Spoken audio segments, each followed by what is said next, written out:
Radhe Radhe friends, welcome back to my channel Bhakti with Anita channel में आपका स्वागत है। आज हम करेंगे श्री कृष्ण जन्माष्टमी व्रत कथा।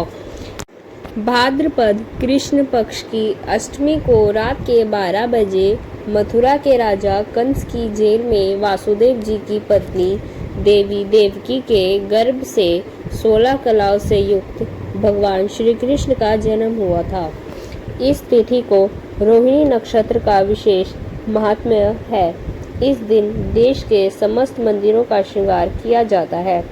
कृष्ण अवतार के उपलक्ष्य में झांकियां सजाई जाती है। भगवान कृष्ण का श्रृंगार करके झूला सजाया जाता है। स्त्री पुरुष रात के 12 बजे तक व्रत रखते हैं।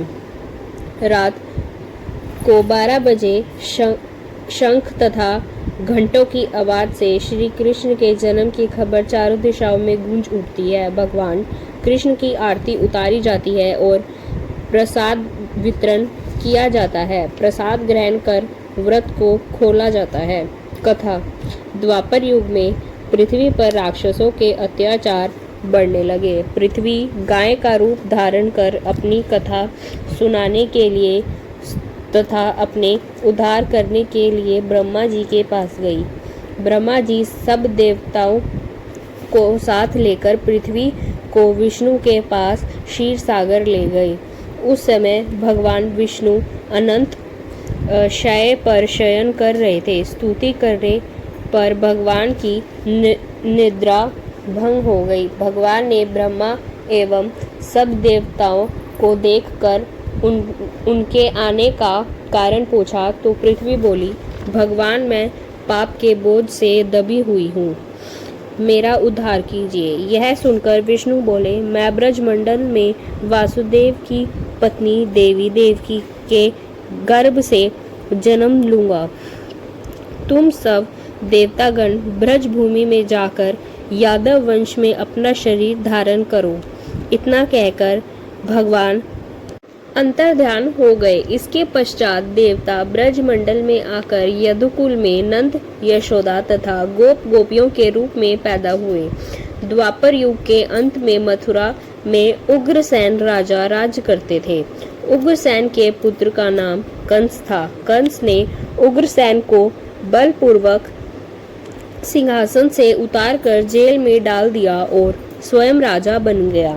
कंस की बहन देवकी का विवाह यादव कुल में वासुदेव के साथ निश्चित हो गया। जब कंस देवकी को विदा करने के लिए रथ के साथ ले जा रहा था तो आकाशवाणी हुई कि हे कंस, जिस देवकी को तू बड़े प्रेम से विदा कर रहा है उसका 8वां पुत्र तेरा संहार करेगा। आकाशवाणी की बात सुनकर कंस क्रोध से भरकर देवकी को मारने को तैयार हो गया। उसने सोचा, न देवकी होगी न उसका कोई पुत्र होगा। वासुदेव जी ने कंस को समझाया कि तुम्हें देवकी से तो कोई भय नहीं है। देवकी की 8वीं संतान से तुम्हें भय है, इसलिए मैं इसकी 8वीं संतान को तुम्हें सौंप दूंगा। तुम्हारे समझ में जो आए उसके साथ वैसा ही व्यवहार करना। कंस ने वासुदेव जी की बात स्वीकार कर ली और वासुदेव देवकी को कारागार में बंद कर दिया। तत्काल नारद जी वहाँ पहुँचे और कंस से बोले कि यहाँ कैसे पता चलेगा कि 8वां गर्भ कौन सा होगा। गिनती प्रथम से या अंतिम गर्भ से शुरू होगी। कंस ने नारद जी के परामर्श पर देवकी के गर्भ से उत्पन्न होने वाले समस्त बालकों को मारने का निश्चय कर लिया। इस प्रकार एक एक करके कंस ने देवकी के 7 बालकों को निर्दयपूर्वक मार डाला। भाद्रपद के कृष्ण पक्ष की अष्टमी को रोहिणी नक्षत्र में कृष्ण का जन्म हुआ। उनके जन्म लेते ही जेल की कोठरी में प्रकाश फैल गया। वासुदेव देवकी के सामने शंख चक्र गदा एवं पद्मधारी चतुर्भुज भगवान ने अपना रूप प्रकट कर कहा, अब मैं बालक का रूप धारण करता हूँ। तुम मुझे तत्काल गोकुल में नंद के यहाँ पहुँचा दो और उनकी अभी अभी जन्मी कन्या को लाकर कंस को सौंप दो। तत्काल वासुदेव जी की हथकड़ियां खुल गई, दरवाजे अपने आप खुल गए, पहरेदार सो गए। वासुदेव कृष्ण को सूप में रखकर गोकुल को चल दिए। रास्ते में यमुना श्री कृष्ण के चरणों को स्पर्श करने के लिए बढ़ने लगी। भगवान ने उनके अपने पैर लटका लिए। चरण छूने के बाद यमुना घट गई। वासुदेव यमुना पार कर गोकुल के नंद के यहाँ गए। बालक कृष्ण को यशोदा जी की बगल में सुलाकर कन्या को लेकर वापस कंस के कारागार में आ गए। जेल के दरवाजे पूर्ववत बंद हो गए। वासुदेव जी के हाथों में हथकड़ियां पड़ गई। पहरेदार जाग गए। कन्या के रोने पर कंस को खबर दी गई।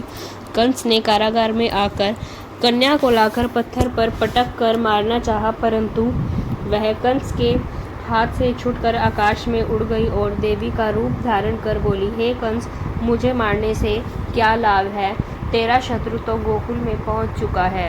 यह दृश्य देख कंस हतप्रभ और व्याकुल हो गया। कंस ने श्री कृष्ण को मारने के लिए अनेक दैत्य भेजे। श्री कृष्ण ने अपनी अलौकिक माया से सारे दैत्य को मार डाला। बड़े होने पर कंस को मारकर उग्रसेन को राजगद्दी पर बिठाया।